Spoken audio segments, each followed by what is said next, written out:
अरे बकचोदी कहाँ तू बतियाएंगे छिंदरिया चटाक बकचोदी फेंक दो मोबाइल। भाई तो वीडियो पूरा मजा आवेला ठीक है, वीडियो पूरा देखिए लास्ट तक ठीक है, काहे कि वीडियो पूरा छिनारा गांव फाड़ एक साथ होवेला ठीक है। तो नी चैनल सब्सक्राइब कर बटन पे क्लिक करके ठीक है, वीडियो गज गज पहुंचते रहता जगह पे। अभी मजा आएगा ना। भतारा से धर लिया करे में यारावा से कोलावा है। अरे मैया कैसे धरा गनी के बकचोदी, अब कैसे होता काम हमर गे लगा मुठ मारे पर तो की।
हमरा तो नहीं छोड़ी हाँ, नहीं तो मर जो लाल चाट के समझ। प्यारी समझ गई।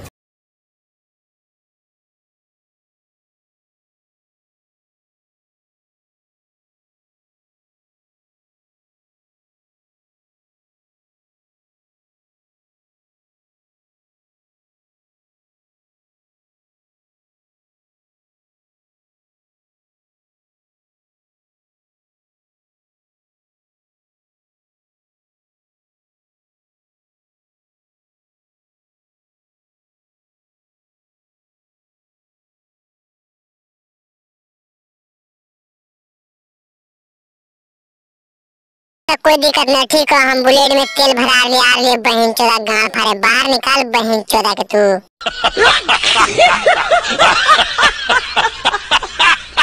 भाई तो वीडियो खत्म हो गया ठीक है, अगर वीडियो मजा आए हमारे चैनल सब्सक्राइब कर ले बटन पे क्लिक करके ठीक है, काहे चैनल पे इसने गाँव फाड़ा छिना वीडियो ते रहा गज गज पहुंचते रहता तो मजा आएगा। दोस्त के पास भी शेयर कर और लाइक कमेंट करके बिलिया के गाँव मान ले ठीक है।